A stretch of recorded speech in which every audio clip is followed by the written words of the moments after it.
ನಮ್ಮ ಮಾಧ್ಯಮದ ಮಿತ್ರರಿಗೂ ನನ್ನ ನಮಸ್ಕಾರಗಳು. ನಮ್ಮ ಪಕ್ಷದ ಎಲ್ಲ ಮುಖಂಡರಿಗೂ ಕೂಡ ನನ್ನ ನಮಸ್ಕಾರಗಳು. ಎಲ್ಲರಿಗೂ ಗೊತ್ತಿರೋ ಹಾಗೆ ನಾನು ಈ ರಾಜಕೀಯ ಕ್ಷೇತ್ರಕ್ಕೆ ಎಂಟ್ರಿ ಕೊಟ್ಟಿರೋದು ಏನು 3-4 ದಿನ ಹಿಂದೆ ಸೂಚನೆ ಬಂದಿತ್ತು. ಟಿಕೆಟ್ ಕೊಟ್ಟಿದ್ದಾರೆ ಅಂತ ಮೈಸೂರು ಮತ್ತು ಕೊಡಗು ಕ್ಷೇತ್ರದ ಅಭ್ಯರ್ಥಿಯಾಗಿ.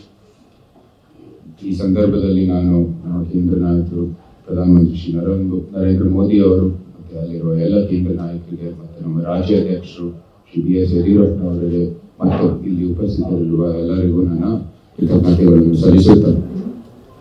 ಎಲ್ಲರಿಗೂ ಗೊತ್ತಿದೆ ನಮ್ಮ ರಾಜಮನೆತನದ ಅಥವಾ ನಮ್ಮ ಮೈಸೂರಿನ ಅರಸರ ಕೊಡುಗೆ ಬಗ್ಗೆ ಎಲ್ಲರಿಗೂ ಗೊತ್ತಿದೆ.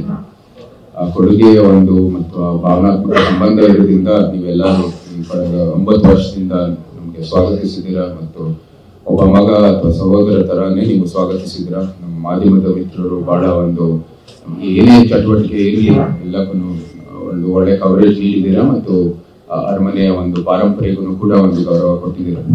ಸೊ ಇದೆಲ್ಲಕ್ಕೂ ನಾವು ಬಹಳ ಚಿರಋಣಿಯಾಗಿದ್ದೀವಿ.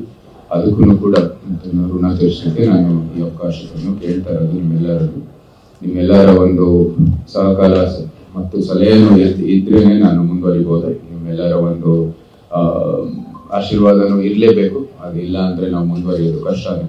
ಅದಕ್ಕಾಗಿ ನಮ್ಮ ಮಾಧ್ಯಮದ ಮಿತ್ರರಲ್ಲಿ ಮತ್ತೊಮ್ಮೆ ನನ್ನ ಕೃತಜ್ಞತೆಗಳು ಮತ್ತು ನಿಮ್ಮ ಜೊತೆ ಮುಂದೆ ಈ ಭವಿಷ್ಯದಲ್ಲಿ ಏನೇನು ಕೆಲಸ ಇದೆ ಅದೆಲ್ಲ ನಿಮ್ಮ ಸಲಹೆಯೊಂದಿಗೆ ಮುಂದುವರಿಯೋದು ಅಂತ.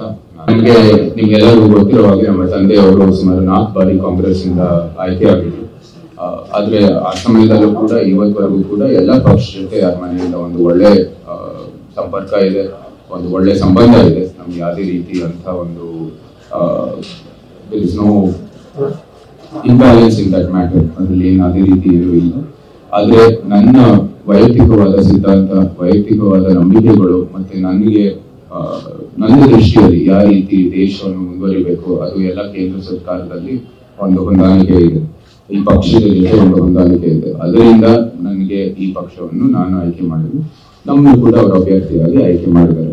ಅದಷ್ಟೇ. ಅದಕ್ಕೆ ಆ ಪ್ರಶ್ನೆಗೆ ನೀವು ಉತ್ತರ. ಎರಡನೇದು ನೀವು ಹೇಳಿದ್ದೀರಾ, ಹೌದು, ಒಂದು ಅರ್ಥದಲ್ಲಿ ಕನ್ನಡ ಸಮುದಾಯ ಕರ್ನಾಟಕದಲ್ಲಿ ನಮಗೆ ಅರಮನೆಗೆ ಒಂದು ಭಾವನಾತ್ಮಕ ಸಂಬಂಧ ಇದೆ ಮತ್ತು ಒಂದು ಗೌರವ ಇದೆ.